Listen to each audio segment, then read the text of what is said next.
Hello everyone and welcome back to another EV Geek podcast review. He is Sebastian, I am Joel, and today, courtesy of McClarty BMW of Little Rock, we have the 2024 iX xDrive 50 with the 22-inch rim. So Sebastian, quickly go over the specs of this car before we take a little walk around. Yeah, so EPA on this is 308, I believe is the window sticker. We'll double check when we get inside. Yeah, 308, 307, something like that, yeah. It's a 105 kilowatt hour usable pack. I'm not sure what the gross is. I believe peak charge rate's like 200, 205. However, we'll talk about it later. Yep. There's some idiosyncrasies that have been noticed on BMW EVs, and I'm pretty certain this also has it. Mm-hmm. The look is interesting. Yep. Looks are subjective. It's Yep. grown on me a little bit standing out here getting stuff set up, but I think there are some colors that look better than others for sure on this car. And the blue windshield keeps throwing me off, yeah, man. I guess the windshield, if y'all know about this, let us know. I guess the windshield has some sort of blue tint on. I'm guessing some sort of UV protectant or something like that. So if you know something about it, drop that in the comments, let us know. But yeah, this vehicle has grown on me too. You know, when BMW first came out, I wasn't a big fan of kind of like the whole what the grille looked like and things like that. But after looking at it, after driving it for a while, it has grown on me. This is the Alpine White with the cocoa interior. So we're gonna do a real quick walk around on this vehicle real quick. It is a little cool, chilly day in Little Rock, so we're trying to keep it quick. And then we'll head on inside to check out the interior, tech, and driving review. Thanks again to BMW of Little Rock for letting us borrow this for today. And a huge shout out to Michael and the guys over there, and the gals over there for hooking us up for this. See you in a second.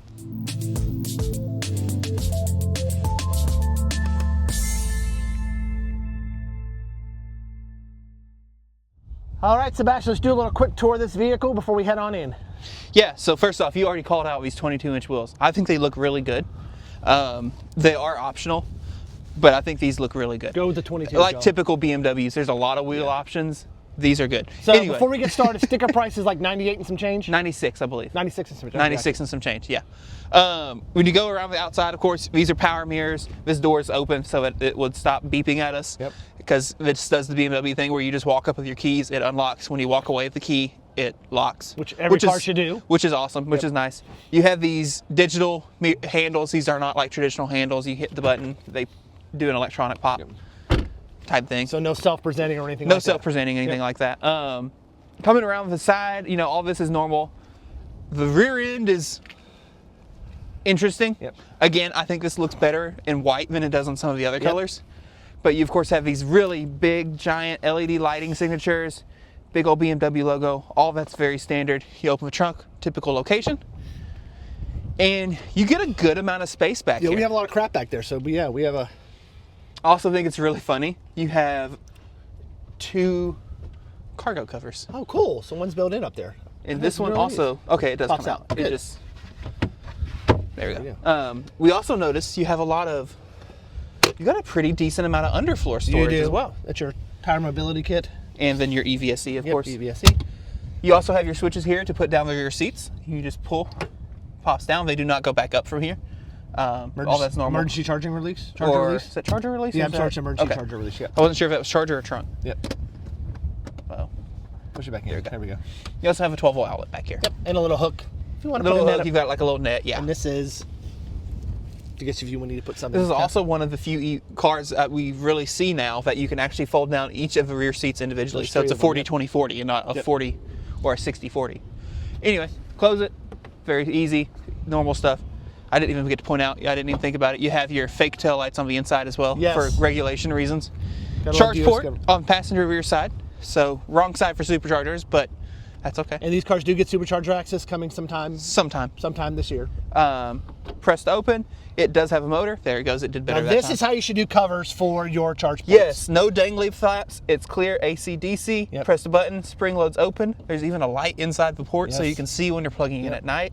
And if you need pop DC, that open, all that works. I wonder, it's even smart enough if you hit the bottom, it'll open, but there you go. That's how you do it. If you're going to do a cover, don't do the whole dangly thing. Yep. Just a little spring loaded, whatever. Yep.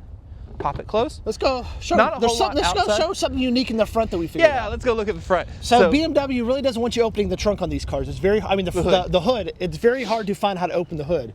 So if you're wondering, if it doesn't want me to open the hood, how do I put washer fluid in. So how do we do that, Sebastian? So opening the hood is you pull a loop on both sides of the car. Yep. And then there's nothing under here but mechanical stuff. So how do you do washer fluid? I don't know. Ta-da! And there you put your washer fluid. I love the Germans, man. We love the Germans. So that is right up there with I think it's the Mercedes EQS that has the little thing on the side you push in and it pops out and it's just like a little funnel on the side of the car. Yep. That's so silly to me. Yep. Anyway, not a like whole that lot said, a else lot of people love the grill, a lot of people hate the grill. It's growing on me. Yeah. So yes. And there's some weird options, so you can get this with like a bronzy. Like we actually passed an iX on the way over here, which never happens in Little Rock. It never happens in Little Rock, yes. And it had the bronze kidneys. Yep. And they weren't my favorite. Yep. But this is fine. Yes. The windshield has this blue tint. It's got the full glass roof. It does an electrochromatic tinting. All that's super cool. This one has all the cool driver's assistance stuff. We'll talk about more on the inside. You ready to get in? Let's get in. It's cold. Okay.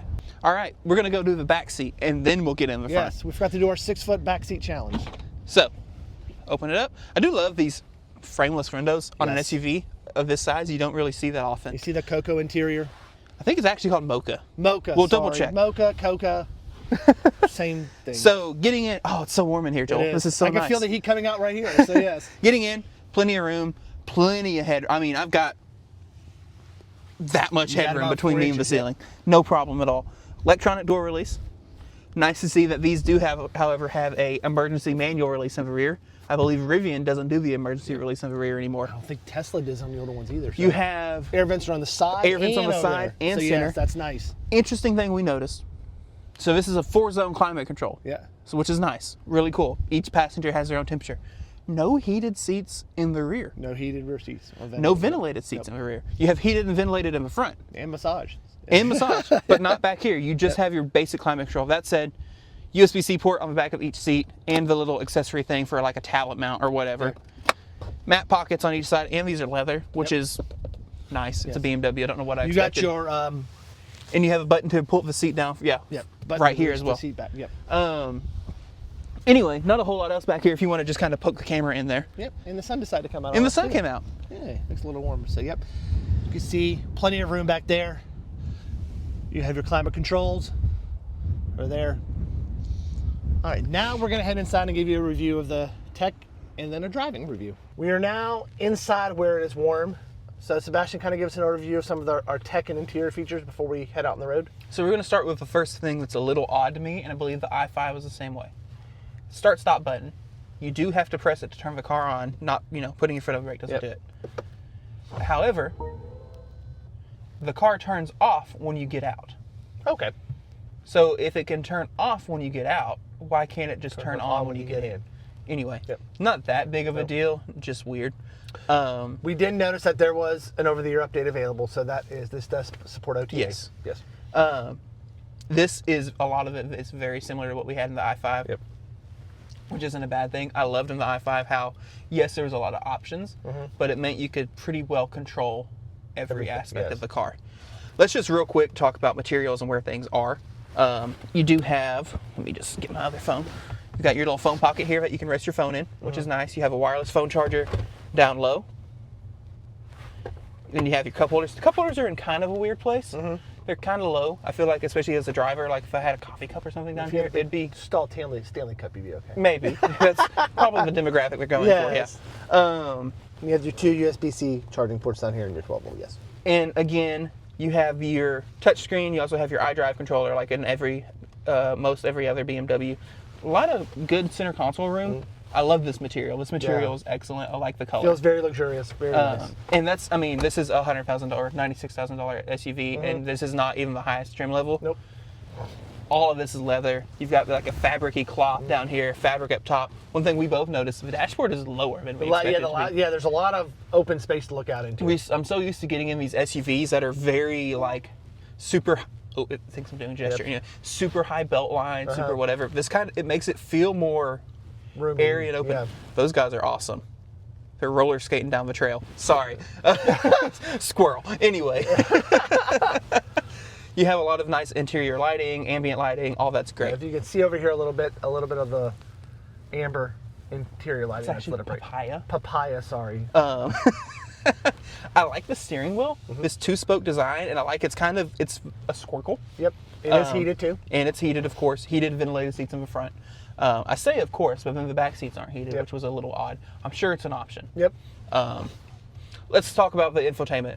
Like I said, this is all very similar to i5. This is kind of your key up setting.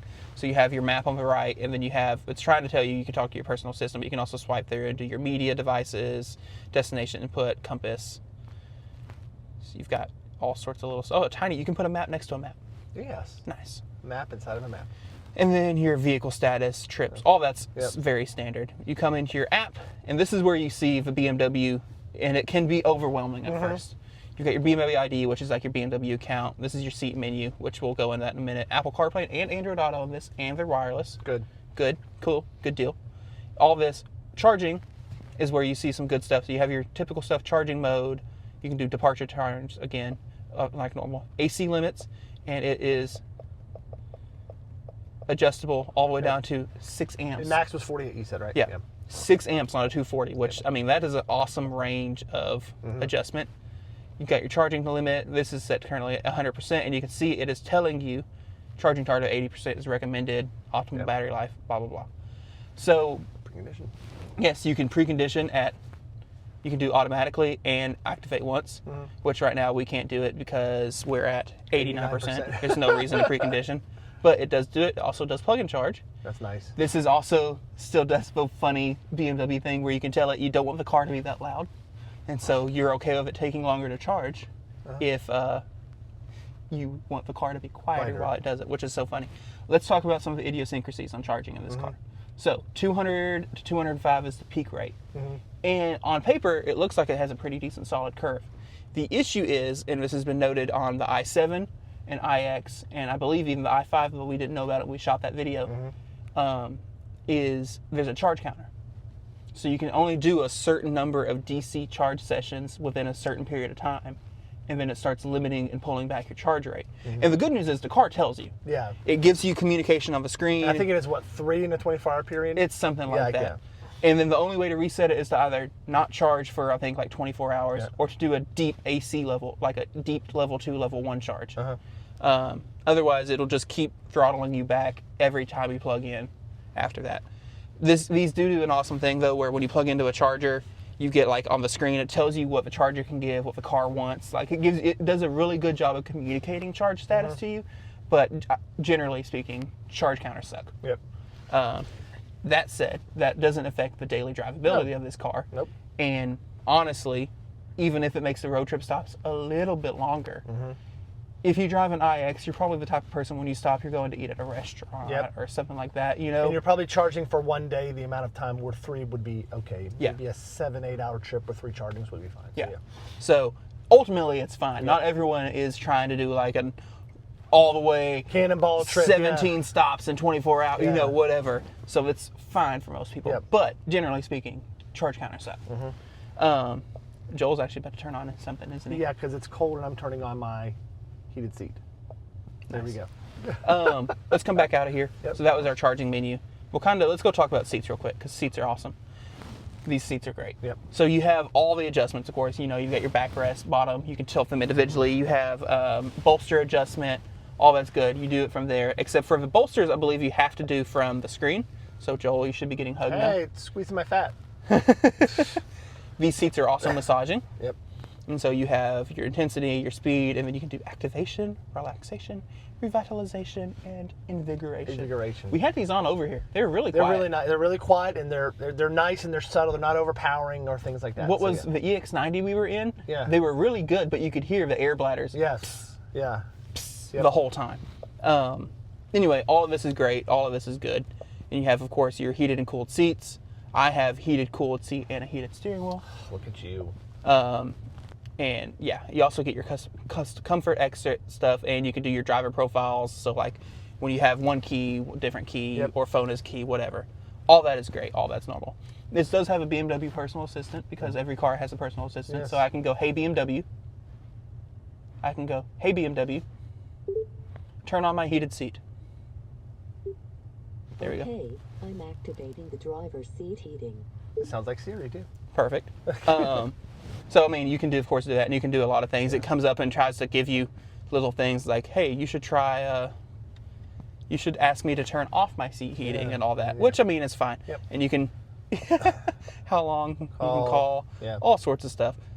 Oh, I didn't know you could tell it to establish a Bluetooth connection. Yeah, that seems a little complicated, but that's cool. Whatever. What is connected drive store? I don't remember seeing that on the other one. You can do games. You can get traffic camera information. Yeah, so that's free. Entertainment is $60. Free more entertainment. Video streaming and air console gaming services. Oh. Interesting that it's a subscription. Yep. I'm not quite sure how I feel about that, to be honest with you. Anyway, continuing on.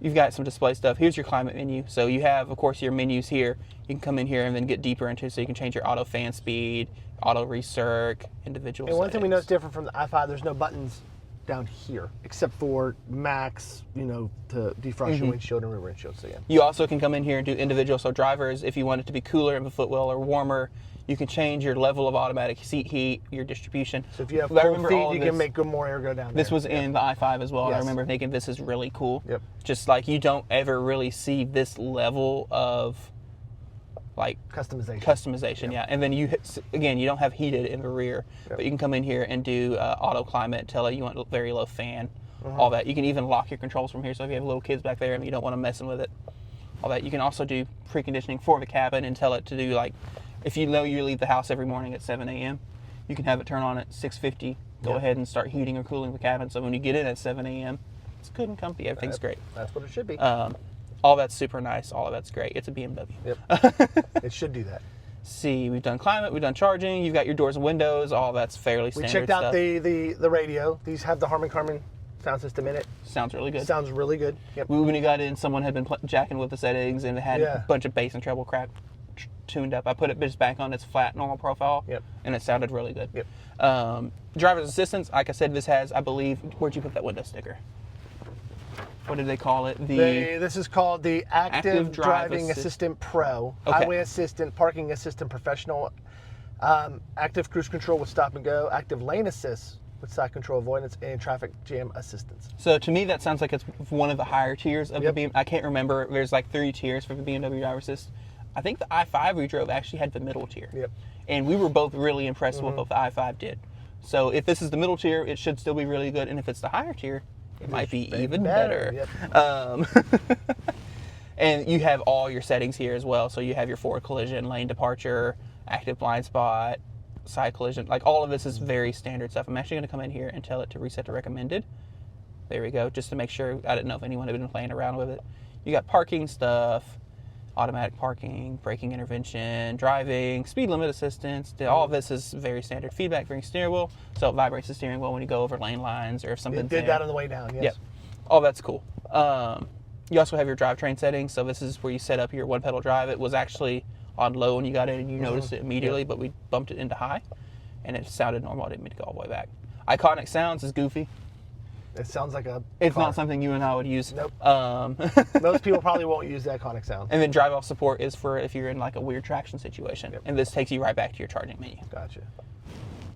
Let's see, exterior lighting. I don't even remember if there's anything there. Okay, yeah, that's all normal. Can you find the camera tab? Yeah, so actually, you have a button. Takes you straight to it. Look at that. Let's go there. This has the BMW camera system, which is really good. So you can come in here to assist view on the right, and it'll show you that's actually showing the path that we came in at, which I think is cool. Parking view, panorama, more 3D view. There we go. That's what I was looking for. Oh yeah, I forgot how you do it. So you can kind of go around the car, see outside, see all the way up to, what's by your wheels and whatnot. All that super cool stuff. You also have camera cleaning, of course it does, which is good front and rear. We like that camera cleaning. Yeah. Especially when we just had about, all the salt on the roads here. Oh yeah. But yeah, I mean, realistically, this is an excellent camera system, and you have stuff too. You can come down and peek down the wheels, which is nice. Front and rear, and it does it automatically. So if we go into drive, it'll show. That's reverse. I bet. There you go. Front camera, rear camera. Put it back in park. which I guess let's talk about the shifter real quick because I just used it. It's a little strange. It's this little switch. So foot on brake, up is reverse. Drive. You also have B for braking. So if you didn't have your one pedal turned on or you had it on a very low, you could put it back in B and get one pedal. And then you can also control the volume down here. You can also control everything you're doing on the screen from the center knob here. And this is your very standard iDrive control where you twist the knob and you can see it's moving options around. If you have an issue with fingerprints on your screen and you don't like it, you can use the knob for everything. So all that's very standard BMW stuff. We'll come back home. We were just in cameras.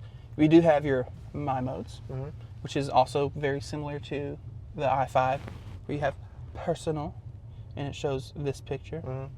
And then you could have it, if you wanted to, when you're driving, it would just show you that picture and nothing else.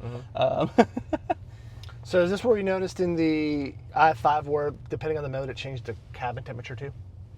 Yes, I believe so. Under relax, it made it get colder. So you see it bumps up to 70. Oh, and it cuts on the massaging when you do that. Oh, it sure did. Oh, yes. Ooh. So just keep it on that mode. We'll just keep it on that mode. No. What's expressive?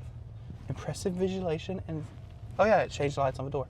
Anyway, all this is very standard stuff. Interesting on this one, I thought was really cool because this is the SUV. Sport mode automatically turns off traction control. Okay. Which is goofy to me. Because again, this is the SUV, and then we'll go back to personal. Trying to make sure it's still massaging. It is still massaging, which is fine. Oh, yeah, we're good. We're stressed. Not a whole lot else I really want to cover in the infotainment system. It does work, pretty well. You come in here, you have your map. It will do route planning. However, we do not have data, I believe, because we don't own the car, obviously. And so, like, you can go to Austin, see, start guidance. Calculating recommended route, and it's not doing the route planning, but it can. So we'll go back home. Let's talk about can you get a good view on the screen from where you're at, or do you I'm gonna have to give it to you? Okay, take it over for me. Take the con. So this is also very similar to the i5. So right now you can see we have our speed on the left, gear on the right. You've got your speedometer kind of bar. You have your power and percentage with regen, and right now in the center you have it set to assist view, which shows kind of the cars around you. Again, shows the path we drove in. You got your speed limit there at the bottom. You can hit this button and change content. So now you have your range prediction. You have trip. You have nothing. You can do an augmented reality camera. So if you had your navigation going, it would show you like where your turns are and stuff, which is pretty kind of cool. I don't think I would use that on a day-to-day basis, but still cool. You could also do just plain navigation. You got a map. You got a G meter. Heck yeah. G meter. And you have media. So all of that's fairly standard. I'm actually going to put it back on, probably keep it on assist view actually. You can do your layout. So this is where, again, you can have this wide view. There's 3 available, I believe. You can hug it. So then you kind of squeeze everything in, and you have the line. So I'm going to go back to wide. And this has the awesome, which I don't know how well we'll be able to see it on camera. A little I'm going to try. You can see it there. Oh, no. You could see it. There you go. You have an awesome heads-up display. So right now we're in sport view. You can also go assistance view. And so now it's going to show you kind of clouds around you, directions. You get your compass, standard, which is kind of just nothing except the speed on the bottom, and reduced view. So we'll go to assist view. This is also, if it's like the i5, when you do your navigation and stuff, it's going to overlay stuff on the road, and it's a really nice little camera. All that's very good. All that's very standard. Really not much else to talk about. We'll go over here. Again, door controls, memory seats. This is a quick key to get you into your massage seat menu. Unlock, lock, electronic door releases, 4 window switches as expected, power fold mirrors. It's a $100,000 BMW. So, anything else you think we need to cover? No. So talk about how the sunroof works. Oh yeah. So it does have the electrochromic roof. Now it's a cloudy day, so it might be hard to tell. So you may be able to see a little bit here. So when you hit it, as you can see, the clouds went away. Yep. Closed and open. Yeah. So, I mean, I like some of them that let you do the multiple phases of electrochromic. This one's just on or off. But it's still cool because you always have kind of that open, airy feeling. There is no actual cover for it. It doesn't open, doesn't close, or anything like that. Just a moonroof, yep. So I think at this point, no rear camera, no digital mirror. Yep. Which is surprising. We see that on so many of these nice luxury cars. It makes me. I'm just curious because GM does it on like any. They'll put it on like anything, and there's other automakers that do it as well. But when we get into stuff like this and like the Volvo and just other expensive cars and they don't have it, I'm like, well, am I missing something? What's the deal here? Anything else? I think let's do a driving review. Let's do a driving review. All right, we're going to cut. We're going to get cameras set up and then positioned and everything, and we'll go take it for a spin. See ya. All right, we got all of our cameras hooked up.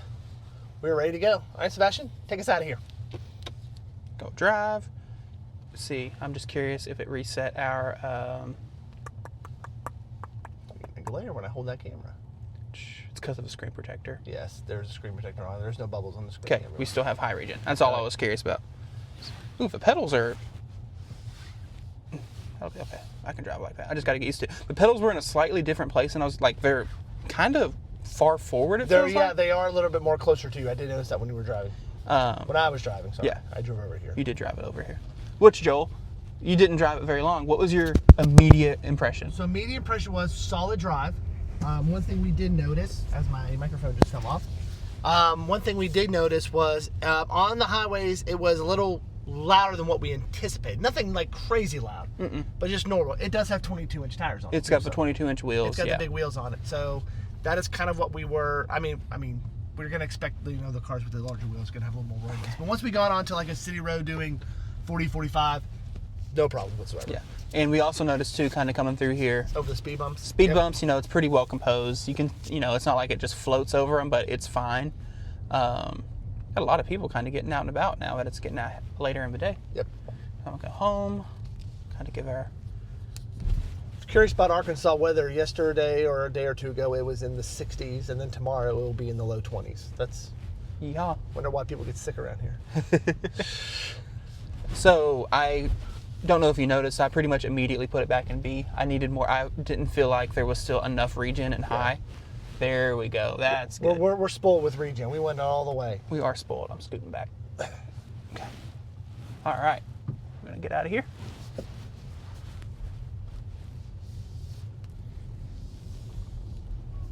So just kind of immediately, I should have gotten everything adjusted before he's left out. That's okay. The seats are still massaging, which is nice. I really like this steering wheel. Yeah, that's one thing I noticed too. It fits where you put your hands. It just feels more. It makes sense. It feels nice, and more natural.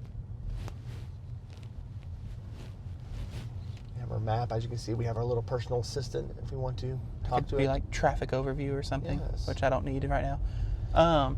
So one thing that's interesting. And we'll talk about it a little bit. So it currently says we have low tire pressure. Yes. Because it's, like you said, the temperature is all over the place. Yep. It comes up on it when you have that message, and it tells you, like, don't drive over a certain speed. Yep. It, like, gives you warnings. It's just kind of like, you can keep driving, but don't do this. Yes. I think it told us not to go over 80, which we weren't planning on going over 80 anyway. Yeah. So. But I was just like, that's kind of cool. It doesn't just immediately tell you, oh, no, everything's dead, everything's dying, everything's going to blow up. It kind of helps you, like, temper, like, hey, it's not that big a deal. Yep. Just keep it controlled. Of course, in BMW fashion, probably like keep it controlled and take it to the dealership. Speed bumps, as you can see, very well composed over the speed bump. And, I mean, we're not doing any crazy speed, just getting up speed limit. Yep. Pickup feels good. Like it's pretty well tuned. This is the X drive, so it's all-wheel drive. As you can get a, I believe, rear-wheel drive model, but this one is all-wheel drive. Trying to remember any other big options it has. The sport package is here. You get the 22-inch wheels. It's got the driver's assistance package. Got the heads-up display. Yeah, which right now is still showing me kind of our assistant view. Yep. I am kind of curious. I'll try it later. I'm going to put in the dealership because I want to see the directions. Because remember, I love that in the i5. Yep. Slow down for the speed limit bump. We're going to hit this one a little faster. Still nothing. Still fine. So you're right. This is 98,000. 98. Okay. 98. Just little can't over read. 98. That's fine. Yes. As you said, 307 miles of EPA. Okay. Range. 83 mpg. That makes sense. Yep. For a vehicle this size. And it's saying charge time on a 200 volt is 11 hours. Okay. That sounds. I mean, it's 48 amp. 240 volt. Yeah. 48 amp onboard charger to do 105 kilowatt hour. That makes perfect sense. Yep. So this is just city driving, city street. It's quiet, not a lot of noise. Suspension is really good. Once you put, again, we're EV people. Yep. And so putting it in B because I wanted just as much region as possible, but I know that's not everyone's thing. That's why it's adjustable. It's kind of the same principle for Hyundai. You have adjustable pedal levels, whatever. Yep. I personally would like instead of B mode, to kind of like what GM does, where you just have one pedal on, and when you put it in high, it's, the highest setting. Mm-hmm. I don't want high here, but then B to go even more. Mm-hmm. That said, that's fine. That's not a big deal. In my Bolt, I don't have a one pedal. I have L mode, which is the same kind of principle. Yeah. So I'm used to it. I just kind of. And in cars like Tesla, you don't get an option. You have to have it. Yeah. Yeah. This thing is nice, dude. It is nice. It's quiet. It's comfortable. We're getting massaged. I am getting massaged. I keep forgetting, and then it gets me in the lower back. Yep. I'm like, oh yeah. Yes. And then the seats are heated. Let's see, we have this great view. Big glass roof. Yep. And it feels so airy and open in here. It's, I get it. Yeah. So we're going to join you in a bit. We're going to get out of the city drive and then join you once we get to the highway so we can test out what it's like at highway speeds and also some of the lane assist and things like that. So we'll see you in a second. All right, we are back and we're getting ready to hop on the interstate here. One thing we noticed coming through the city there is the speed can really get away from you on this. Yes. So we were going down a road 35 and the speed can really get away from you. Which, isn't a bad. That just kind of helps reinforce it. The suspension is smooth. Yep. It's pretty quiet in here. It didn't feel when you're going 35, it feels like you're going 15. Yeah. So because it's just a smooth, quiet ride. All right, I guess we're going to go this way because that would be easier to do and navigate through. Yep. We're going to go up, get on 40, cut across, and come back down 430. If that sounds good to you. You're driving. I'm just All right. That's what I like. You're not a backseat driver. I'm not a backseat driver. I got other things to worry about. I'm making sure this camera stays still. Yep. So, and that gives us a chance we can merge real quick. Yes. Which, by the way, we are just in the regular drive mode currently. Yes. Not sport mode. There you go. And She boogies. She boogies. Little takeoff for us. It almost, though, so it boogies. Yeah. It kind of feels weird, doesn't it? There was it kind of clunked. Yeah. It's like it wasn't ready for it. Yep. I don't know, it was a weird feeling. Most people probably aren't putting their foot to the floor in this thing every day anyway, so that doesn't matter. Yep. But it didn't feel like when you put your foot to the floor in a Tesla. No. Or some of the other EVs we've driven. It just had a little bit more of a... And when you did it on the side road, I didn't feel that on the side road. Yeah, so so different. Anyway, all right, let's turn on some assisted driving. Is it on? No. One moment. Don't forget you want to get over one lane. Yes, I do want to go over one lane. We don't want to go towards St. Louis and Memphis today. We don't have the car that long, and I don't think McClarty would like us to drive the car to St. Louis or Memphis. Yeah, I don't know how many miles are on this. It's got 250. That's what's remaining. 256 is remaining. Oh, it's remaining. Yeah. So you can't see this, but you can't see the trip meter over there. No, I don't know where. Oh, okay. Okay, how do you? It says set at the top. There you go. Oh. Okay. Cool. Now you're set. I remember it took us a second the last time as well. All these cars have the buttons different, so it does take us. So you do notice a little more road noise. There is a little more road noise than I was expecting. Yep. And some of that's too just concrete versus asphalt. Yep. The asphalt, it sounds fine. Yeah. I'm curious, is it hands-free or is it capacitive? It's capacitive. Yep. Yes, capacitive wheel. It does want you to hold it. Hey y'all, so you join me in the future.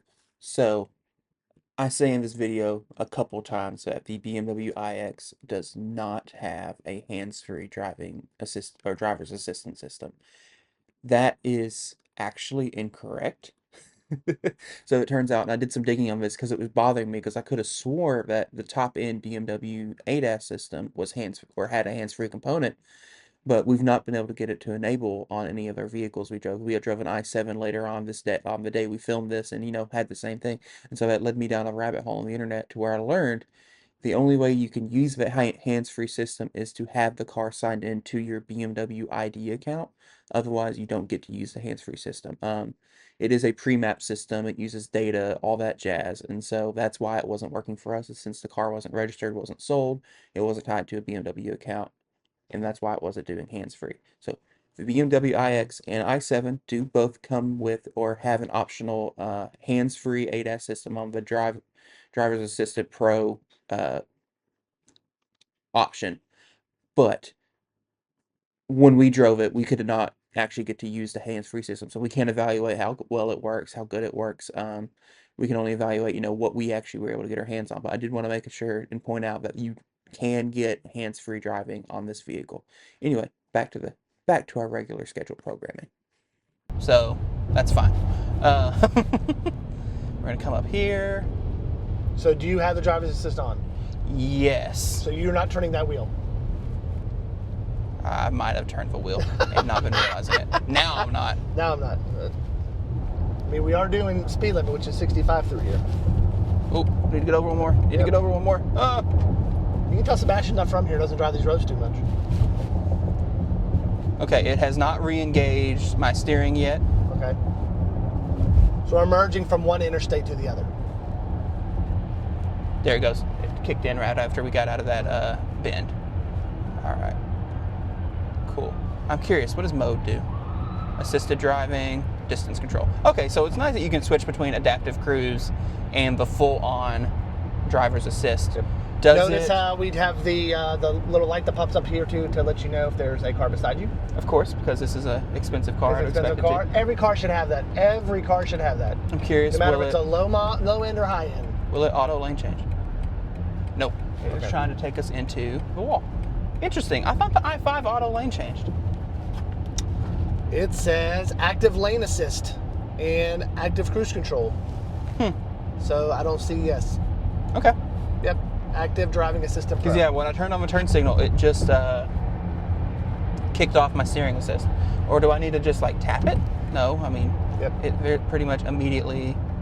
Okay, give it back. Maybe this isn't the higher level, because I don't remember the i5 being this cumbersome to do. If I lightly tap. Oh, there we go. Auto lane change. There we go. Okay, you just have to just tap the turn signal. You can't actually fully actuate it. Gotcha. You can't put up the whole way. Gotcha. Yeah, because I was like, I do not remember the i5 being this, but I just, operator error. It's fine. So I want to navigate. Hey, BMW. Give me directions to BMW of Little Rock. Okay, should I start the guidance? Yes. I've started guidance. So a lot of times people don't. I think people underutilize the hands-free devices in their cars. Yeah. I do it on my Tesla. I just never think to do it. Well, I think people underutilize it because they sucked for so long. Yeah. People kind of gave up on them and then haven't tried them now. Yes. And like they are generally pretty good now. Yes. I'm not going to say this one's perfect. I'm sure that it does some weird stuff. Hey, it's giving us a 80% arrival. It's actually doing it. I'm trying to change my heads-up display because oh my gosh, this person is getting off the interstate at 55 miles an hour. Yes. Anyway. We digress. I digress. There you go. Now it's giving me my directions. And up here it tells you 12:19. Looks like arrival time. Yep. Direction view. There we go. I'm going to. I was gonna just auto lane change it, and I was too busy playing with my screens. But there we go. Auto lane change. Yay, it's done. This didn't even mention before. It does the whole gesture control, and it keeps seeing you move your hand around and think you're doing gestures. Yes. Because like you can do, which I don't know if we have music playing. You can spin your finger around and change the volume and some other stuff like that. You're the only one who gets that to work. I do it, and I don't know. It just doesn't like you. It doesn't like me. I don't know what to tell you, Joel. I'm sorry. I'm used to that with technology. So, on the highway, it's a little louder than I thought it would be. Uh-huh. It's still comfortable. Suspension is great. No complaints on the suspension. I kind of wish it was the hands-free system, but it's at least a capacitive wheel, so you can just kind of rest your hand on it, and it's fine. Driver's assistance, other than operator error, seems to work pretty well. Auto lane changes, doing speed limit adjustments. It's telling me speed limit 65. It's telling me I'm the one who set it to 67. It's actually telling me I need to get over. So it won't automatically do the lane change for you for your directions, but that's a quick lane change. It is a quick. Yeah. But it was showing me on the display up here, it was showing my arrow like, hey, get over, which is nice. Yes. I'm not getting the same kind of map view that I got though in the i5. And again, am I doing something wrong? Is it operator error? So right now I'm in standard view. I do like how you have the map overlay. You probably can't see it from that, but you do have the map overlay in the middle down there, which is cool. And it pops up the exits and everything, which is really there nice. we go. There's my map. Okay, we're good now. Okay. And yeah, and it shows the little exits and and it doesn't show it on this screen, which is cool. We are because slowing. you don't need to see that. No one else needs to see that except for you. Yeah. So you could have your satellite radio, whatever you want going on over here, and not worry about the directions popping up. Yeah. So all that's nice. All that's cool. I mean, generally speaking, this is a really good package. Yep. Let's get over. Change lane manually. Thank you. Cool. And you can feel, I don't know if you felt that, it disengaged automatically. I didn't even feel it. Yeah. I felt it a little bit. I kind of felt it start to coast. We need to go 430 to Texarkana. Just a reminder, you do have a glove box. It's not very big. And that cloth does feel different down there. So that's a different feeling down there. But, I mean, it's nicer than hard plastic. It's nice, yeah. Probably won't scuff. You can clean it off real quick, things like that. Right. Because a lot of people scuff this with their Geek coming in, so it's probably a lot easier to clean it off. For sure. Yeah. You know, this is really good. Mm-hmm. I think I like the EX90 more. You like the EX90? You know, this is still really good. There's definitely still a market for this car. Yep. This has more gusto than the EX90 did. Yes. There's some, you know, there are areas in this car that have definitely better materials than the EX90 did. Yep. That's not to say the EX90 was super nice. You can do a little bit more customization in this car than you can with the EX90. I think the driver's assistance is currently better than the EX90. Yep. The EX90 has some good stuff that's on the way, but looking at what we have right now, I think the driver's assistance in this is better than it was in the EX90. But I think the EX90 was quieter. Yes, I think it was a little bit quieter.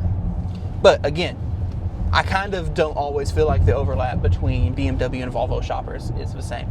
Yeah, I would agree with you. I don't think a person, and the EX90 is a 3-row. So and the EX90 is a 3-row. It's kind of a different class of vehicle too. But similar MSRPs. Yep. But this is still really good. I like the BMW infotainment system. I love the level of customization you get with it. And I guess I'm going to be quiet and we can stop recording so that I don't end up doing all of our final thoughts right now. So yeah, we're going to wrap it up here. We're about 5 minutes from the dealership. When we get back there, we'll do our final thoughts. We'll see you here in a bit at McLarty BMW of Little Rock. All right, we are back here at McLarty BMW Little Rock. Once again, thank you to Michael and the team here for having this car ready. It was washed, it was clean for us, it was charged, ready for us to go. Huge shout out to them. So, final thoughts, Sebastian. So, drives super well. Oh yeah. Plenty of power. And this is, like I said, the X-Drive 50. There's also, I believe, the M60? Correct us if we're which wrong. is a higher trim level, has more power. It's kind of your, more sporty version. And then there's also the rear-wheel drive model. This one has plenty of power. Drives fine. Driver's assistance was really good. The issues that we had while we were using it was operator error. That was me being an idiot and not the car's fault. I believe this is the same system that was in the i5, the same kind of level, because once I figured out how to freaking do auto lane changes, it all worked the same. The auto lane changes are aggressive though. Yes, like usually when we're used to auto lane change, you put it on and it thinks about it for like 5 or 6 seconds and slowly gets over. And just kind of. No, this one you turn on, it goes. Yep. Which, I mean, cool. Hey, it's a BMW. BMW can do that. So one thing that I noticed too is with the dash being farther down, you can see a whole lot more of the road. The view out of it is awesome. Yes, like, the view. Out of the front, you still have these big chunky pillars. Yep. You don't feel like you have any blind spots in the front because, like you said, the dash is low, the hood kind of the way it slopes down, all of that is good. It's excellent. Yep. the seating position is really good. Yep. And I think seating position too, when we were talking earlier, how it's really easy to let the speed get away from you. I think a lot of that too is you're sitting up pretty high. And I feel like, yes, it's an SUV, it's a bigger SUV. I feel like you're sitting up higher than you usually do in this size SUV. I would agree with that, yes. But you're really not. Yeah. I mean, I have the seat all the way It's on just the the floor. way how the car is built with the dash being. Yeah, it just you feel like you're way higher than you are. That said, different class of vehicle. I think I enjoyed driving the i5 more than this one. You like the more of the sedan ride than you did. I like kind of a more sedan, sporty feeling. Mm-hmm. This one, I believe the iX is the first one. So it was the one that was released first. And if we're wrong, let us know. If we're wrong, let us know. Because you will. And so I almost wonder too if some of the EV stuff has been more refined and tuned, like on the i5, which I believe the i5, the first model year, is 2024. So I wonder what the 2025 of this would bring. I wonder if they're if they've done any improvements on it, and things like that. which this is a new car. This is a 2024. Yep. But yeah, this is still an excellent choice, especially if you're looking for a luxury 2-row, bigger SUV with a lot of bells and whistles or whatever. Mm-hmm. But I don't know if it's for me. What do you think? So I could see my wife driving this because this would be her type of car. For me, I would like it, but it probably wouldn't be something that it'd be my daily driver. This would be something more for my wife's daily driver. Yeah. I agree with you. The i5 was great. This was great. I like just the feeling and just the sportiness of the i5. But this is a great vehicle. Yeah. I mean, this is a solid built. BMW builds solid vehicles, and this is just another solid vehicle. So it does have a lot of similarities in the interior as the i5 does. But yeah, I mean, I just kind of like the i5 a little better. It's just my preferential treatment. Which, I mean, again, completely different class of vehicle. Yep, different class, so yes. So, all right, so we're going to wrap it up here. Thank you all for joining us today on another EV Geek podcast. Just a reminder, subscribe, hit that notification icon so you'll know when other great reviews like this comes out. And we'll see you again on our next episode. So long, everyone.